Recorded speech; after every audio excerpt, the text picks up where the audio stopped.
I'm Amber Davies and welcome to Call to Stage. This is the space where musical theatre takes centre stage. From unforgettable backstage stories with incredible special guests to insights from my life and my theatre journey. We're leaving it all on the mic every single week, so let's jump in.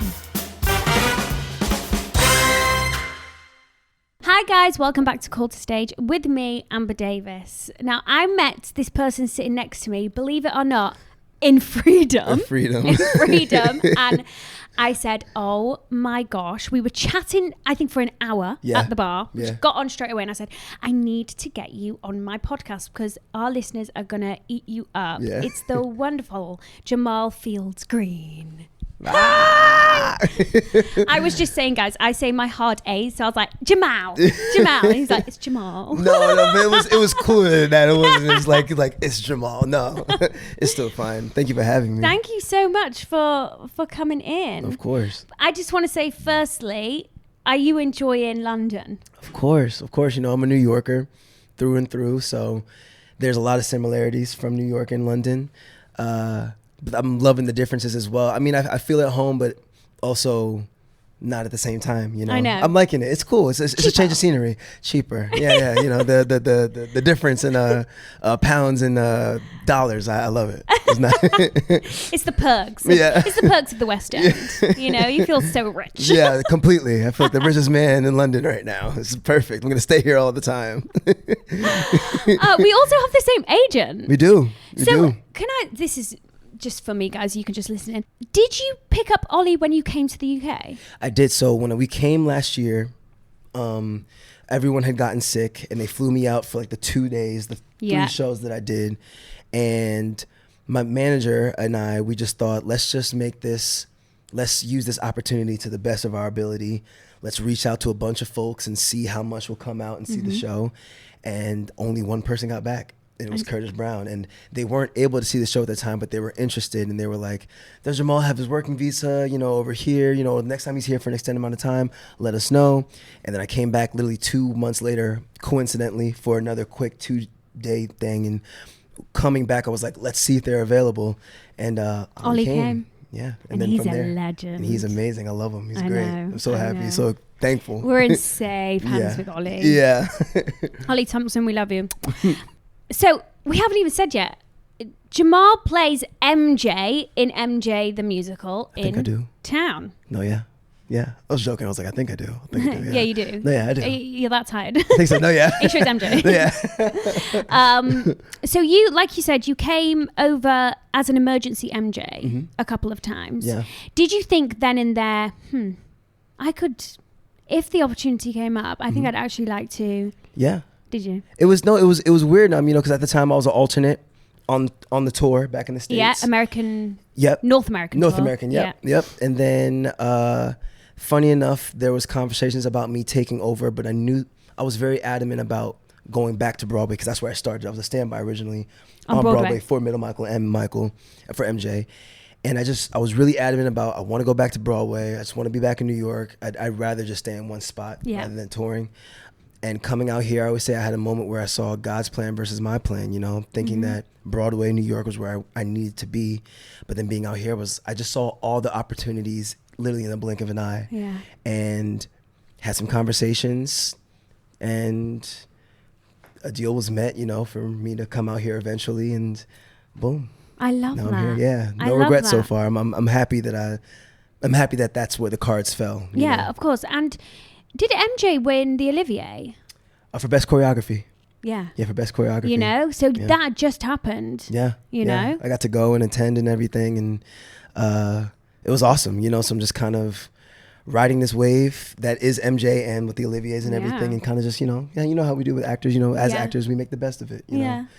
Can I ask, have you got any quirky rituals before going on? I run a mile before a show. Do you? Yeah, almost every show. Not every show, but like I run a mile. Wait, how? I go to the gym Like, okay. I thought you meant around the building. No, I'm not running like through the West End. You can see me outside in a costume. In my costume, just running. No. It usually be before I leave my place. I'll go to the gym and I'll run a mile, do some ab workouts to just get my core activated and everything. Yeah, because it's physically big, isn't it? It is. No, it is. It's very, very demanding. But every time I tell people I'll run a mile, they're like, before a show? And I definitely do it before every 2 show day. Because it's just the best. I learned early on, physical activity is one of the best ways to actually warm up the voice rather than just warming it up. And with this show, because I'm singing so much, I'm speaking so much, I warm my voice up, but I try to keep everything that I have in the tank before using it. Yeah. So I'll run a mile. That is a top tip. Yeah. Run a mile. Run a mile. Run a mile. And also keep your, tank full. Yeah. You don't want to exhaust your voice before getting out there. No, completely. You got to save what you got. Yeah. Also, I don't know about you, but for me, Jordan in Gatsby isn't you can't compare to MJ, but I did play Vivian Ward in Pretty Woman, and it was the speaking for me that actually exhausted me more than the actual singing. Yeah. Yeah. Because I feel like once a song's in your muscle memory, as long as you're like healthy and you can just hydrated, hit the bells and whistles and everything. Hit the bells and whistles. Yeah. Where it's the talking that is actually like strenuous on my voice personally anyway. No, it's fascinating. I mean, even a lot of people always think, because you get to speak like MJ, you're speaking in a higher register.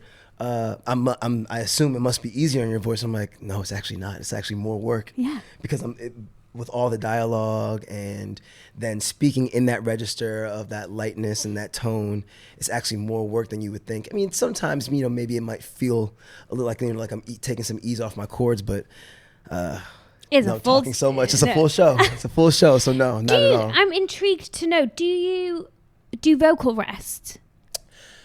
When I first started, yes. And every now and then, if I'm tired, yes. But for the most part, no. I'm a chatterbox. Same. I'm a chatterbox. So I go home and I'm talking nonstop. But I mean, I think my body and the muscles in my body have found out how to work without me having to think to use them, Yeah. So they'll just do, everything's kind of just like clockwork now. But I mean, vocal rest, no. Even two show day, I'm on the phone maybe with family in between or checking in with folks. But I also do a lot throughout the week and during the day. Yeah, so you're a doer. I'm a doer. I'm not a sleeper, unfortunately. And what about top tricks? Like, do you ever steam or nebulize? I nebulize the entire show. Yeah. I nebulize every show beforehand, during, any pockets in between scenes where I'm off stage. I grab the nebulizer. I usually, I'm hydrating all the time, but I also have it's not tea, but I call it tea, but it's just hot water, lemon, and honey. Okay. And I just sip on that. All those 3 things are basically like my little concoction of things that get me through the show. Nice. Outside of, I know a lot of singers don't like this, but vocal zones.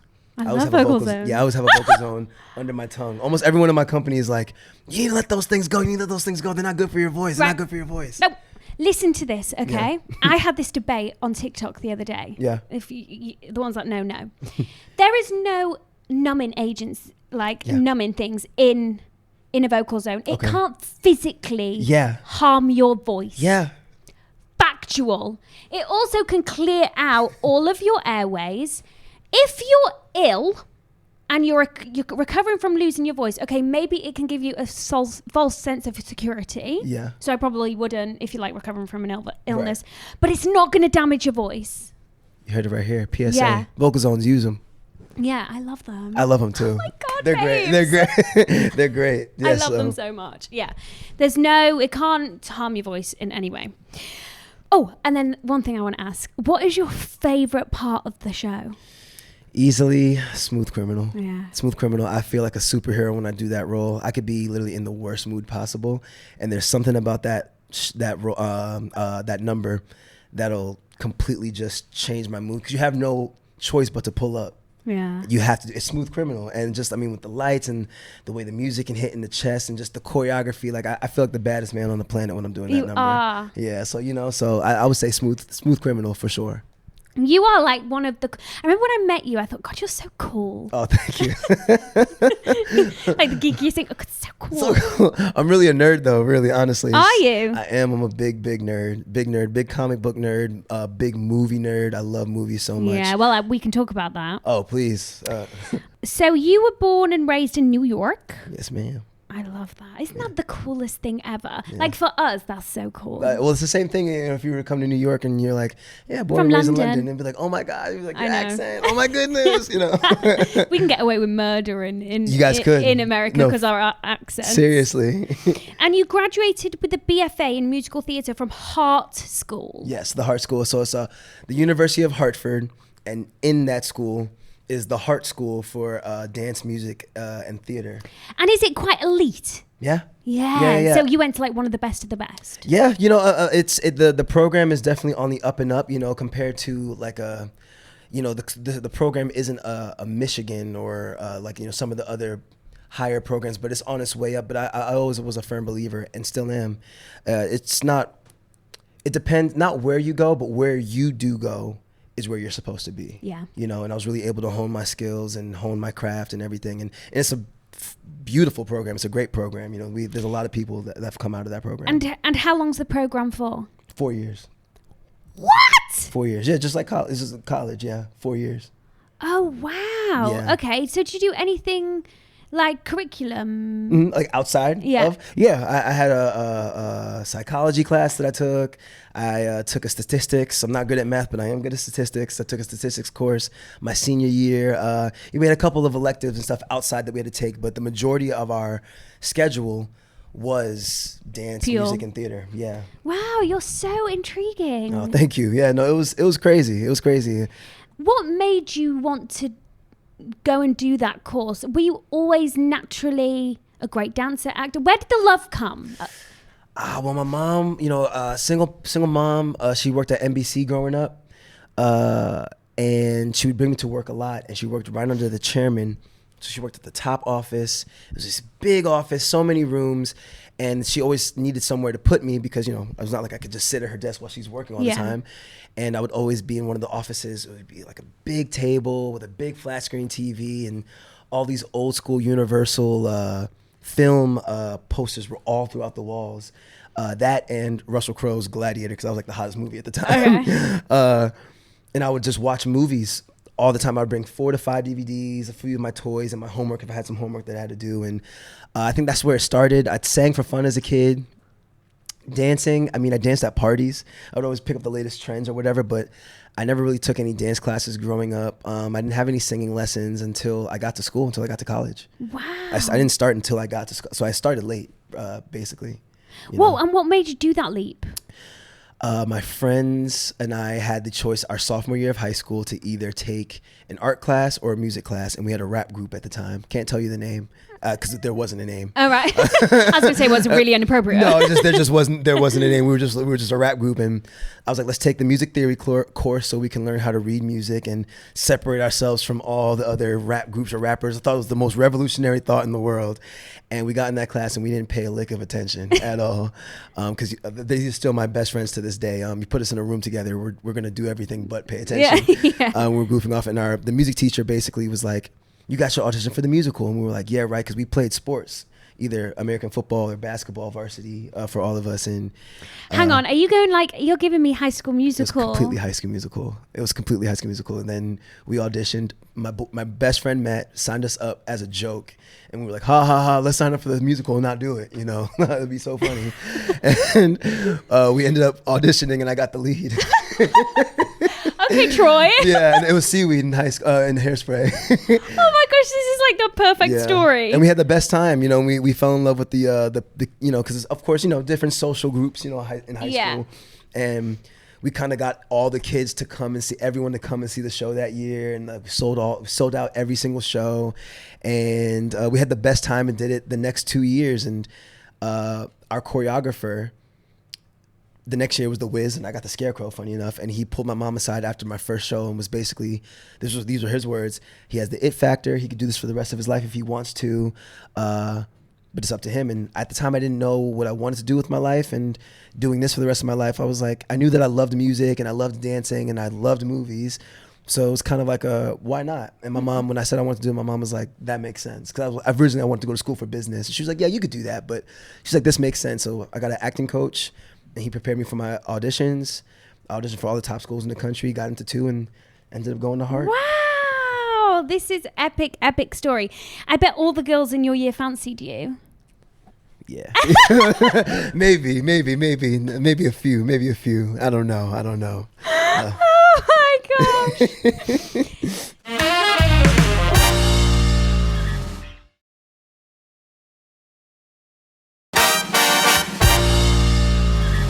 Hamilton. Yeah. You played John Lawrence and Philip Hamilton in the production in Chicago. Yeah. Was this your first professional job? No, I did some regional work beforehand. Okay. This was like the first big one. Because I had done some regional work that was big for the time. You know, I got the experience that I needed from those jobs. But a lot of them were more so like either summer stock or like intern type base. Like for example, I was at this big regional theater in Connecticut, but it was the ensemble for Shakespeare. Okay. I didn't get paid for it, but I got the experience. So it was like an internship, basically. Okay, yeah, got you. So this was like the first big thing, and it was right out of school, which was it was such a big deal at the time, and it was still, you know, Hamilton is still Hamilton, but this was back then when Hamilton was like Hamilton. It was Hamilton, and I just remember it was crazy. Well, Hamilton's my favorite musical of all time. Okay. I love it so much. Yep. Just tell me everything. The audition process. Okay. Did you meet Lynn? I met everyone but Lynn. So I was still in school at the time. Okay. We were getting close to graduation. We had to do a showcase. So I don't know how it works out here, but at the end of your collegiate program, you basically get to do a showcase in New York, invite producers or whoever comes will come, and someone from Telsey, who cast the show, came through and invited me to come and audition. And that morning my car got towed. Oh God. With my rep book in it. Oh gosh. All my materials were in it. I remember I pulled out a headshot. I was like, at least I have my headshot and resume. And it was one of my just headshots, no resume behind it. I remember I started freaking out in the office, and my mom was like, just go in and just do your best. And thankfully people are human beings, you know. So I told the woman that was running the audition, I told her what had happened. She was like, that sucks. It's okay. We'll do what we can. And I knew the material in my head. So she was like, just, you know, I'll get your materials afterwards. You can just send it to me afterwards. Did it there. And I remember we get outside, and this always gives me goosebumps. I got outside after my audition, and she was like, come here. I'm thinking I'm going to exchange information like she said we were. Yeah. And she goes to this folder and says Hamilton. It has all the characters' names on it. And she pulls out a big folder from the John Lawrence Philip thing, which was, mind you, this was my dream role at the time. And I thought it was going to take me years to do it. And she was like, make sure you have this when you come back. The next time we're going to call you in a few weeks, have this whole thing prepared. Great job today, and we'll see you in a few weeks. And I remember I went to get my car from the tow, wherever it's called, you know, from there, and they gave me the bill, and I was like, whatever, give my car back, I don't care. And I remember it was a big snowstorm, and my car's not made for the snow. I'm driving back, listening to Hamilton, I'm freaking out, like dang near crying, happy tears. They called me, I remember then I was at school still, so every day in school, I'm checking my emails. I was like, I don't care about this, I need to see my emails. They called me back in a few weeks later, maybe like 2 weeks. I come in and we just did a work session for about an hour and a half. Oh, wow. All the material for Lawrence, spanning from Lawrence and Philip. And then we did that over the course of 6 more times, over the course of 2 more months. So then I graduated, and like I'm still in school, came in a couple times, and then I graduated, came back in. Did you know then? I think they're preparing me for this. I didn't know. I was like, it's just a matter of when now. Yeah. I was like, at this point, they keep calling me in, and every time they were like, yeah, we just want to see more. We just want to see more. They're like, you're not doing anything wrong. They're like, doing all the right stuff. We just want to see this for next time. And then on the 7th callback, Alex Lackamore was there. Thomas Kale was there. Mm-hmm. Everyone except for Lynn. And there was a camera in the room, and I was like, that's Lynn. I was like, that's definitely, it has to be for Lynn. And I remember that right after the day after, I don't know if Red Lobster's a thing here. I took my family to Red Lobster the day after we were celebrating just life. And I took my little cousin to go see a movie. It was the first Purge movie, Anarchy, that was the name of the film. And it was a long line for concessions, and I was like, go in the theater, so let me know what I missed in the first 5 minutes, let me know what you want. Agent calls, I stepped right out of line. And he basically told me that, he was like, you booked it, they want to see you immediately, they want, you have to move immediately, just how everything goes, how it just moves very, very quickly. And I remember I go in and my cousin was like, where are the snacks? And I told him, I was like, I booked Hamilton, and it was just us two in the theater, and we were just screaming the entire time, like, oh my God. And then I was, funny enough, I was in the ensemble for Grease for a summer stock theater in Connecticut. Finished on a Sunday, drove home to New York to pack my things, flew out the next day, and I started rehearsals 2 days after that. Oh my gosh. Yeah. That is like a story. It was crazy. So, some of the best moments of my life. Yeah. Hamilton has such an incredible reputation. What did it live up to it? Completely. I always say it's some of the best moments of my life doing that show. I got to find myself also doing that show. It was also a transformative period in my life while doing that. So I have so much nostalgic value to those years. I met my fiance in that show. Oh, did you? She was the bullet. Of course she was. Yeah. We all of us want to marry the bullet. Yeah, she was the bullet that shot my heart. Oh, no. And your anniversary was the other day. Yeah, this past Friday. 6 years. We get married next month. Where are you getting married? We're going back to Atlanta. Have you got time off the show? Yeah, and then we go to Mykonos, Greece for our honeymoon. I'm very excited, yeah. I've never been to Mykonos, but apparently it's amazing. You need to go to a place called Scorpios. Okay. Very expensive, but beautiful. I will let you know. The first thing I'll say is very expensive, but fun. Well, congratulations, and I hope you have the most amazing wedding day. Thank you. We haven't got long left in this section because we have a Patreon section with listeners where I'm going to ask you just fun questions, but I do want to talk about quickly you played AJ in The Choir Boy. Yes. And that was a Tony Award-winning play at the time. Well, no, it just had did just what? It was maybe 3 years off of that, because this was in Philly. This was a regional production in Philly. But it's such a beautiful piece of theater. It's so beautiful, such a beautiful story. One of those things, one of those gigs that come around, one of those shows that come around, and you don't realize until you do it that I really, really needed this show in my life, or I just needed this in my life. I needed this piece of art. It's a very small cast. All of those guys are my brothers to this day. Yeah, it was beautiful. Yeah. Beautiful. And Philly is also a great city. I've never been. In the States, go. You'll have a great time. Really? All you need is like 4 days. Okay. Okay, I'll go. Quick train from New York. I want to talk to you about your alter ego. Okay. Yep. Jay Hassan. Yeah. Hassan. See? That's fine. No, Hassan. It's okay. No. Jay Hassan. Yeah. Okay. Tell the listeners who Jay Hassan is. Jay Hassan is my alter ego. It's my music alter ego. That's all of my music is under Jay Hassan. I do R&B, pop, a little bit of hip hop, a little bit of everything. Hassan is one of my middle names. Okay. So it's still my name, but just different, kind of like a Childish Gambino, Donald Glover type thing. I love it. All the same, but also different. I have a new EP that I just dropped this summer called What Was the Reason?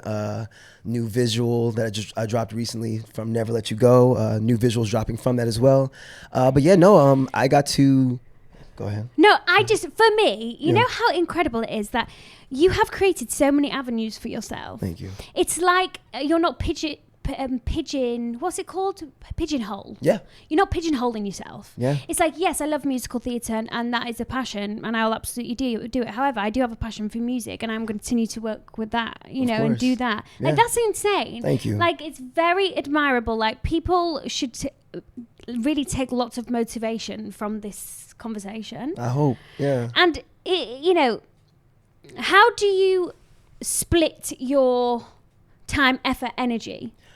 People ask me this all the time, and it sounds so cliche, but I just do it. I mean, going into school and not having the experience that I did and being behind everyone, I felt like an outsider a lot of the times, because I'm also not your typical theater kid. But I just knew, I stuck to the vision of, I want to do this, but I want to do this, I want to do this. And I learned we as human beings are more than one thing. We're capable of doing more than one thing. And I just learned early on, if there's something that you want to do in this world, go out and make it a reality. You know what I mean? There's no one in your way except for you, you know? So when it comes to all these things, it's just, I want to leave behind a legacy that far exceeds however long I'm on this earth for afterwards, not just in theater, not just in television and film, not just in music, but just the wide range of everything. When my name comes up, whether it's Jamaal Fields-Green or Jay Hassan, you'll say, man, that catalog that he left behind was crazy. You know, he left us so much art. He left us a legacy, you know? So with that, I mean, that is what drives me to do that. And then also the passion. I also love what I do. I can't see myself doing anything else. It's not work. You know, love it. Sometimes I'm like, this is work. But you know, but for the most part, no. It's like, you know, getting the opportunity to create, the opportunity to be better than I was the next day. It sounds very cliche, but it's true. You know, I love what I do. I do what I love, and oh my gosh, I'm gonna make it great. You're fantastic. Thank you. You are as well. And then also, just before we finish here. Yep. Not only, you know, have you got those two projects, you also have a production company. Yes. Called, right, am I saying this right? Yeah.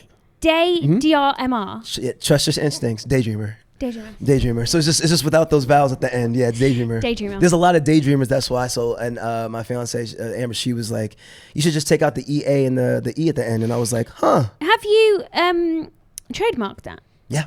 LLC wow. and LTD since I came out here. Yeah. And LTD. Yeah. You're a clever guy. I try. I want to talk to you about the film The Inevitable. Yes. So you were the director, producer, and star of the film, which was all about the reigning champion in MMA. MMA, yeah, just MMA. So it's a full-fledged film that I wrote, and after when the pandemic happened, I had been wanting to write for so long, but never had time. And then when the pandemic happened, I did have time, and I wrote this film, and kind of it's like a little bit of a short film based off of that. Shot that a few years ago. I put on 15 to 20 pounds of muscle to play the role, and then coincidentally booked MJ right after I finished shooting it, so that I had to lose all of it immediately, which was crazy. But yeah, no, it was my first short film that I ever made. We won Best Action Short at the Indie Short Fest. I yes, I did read that.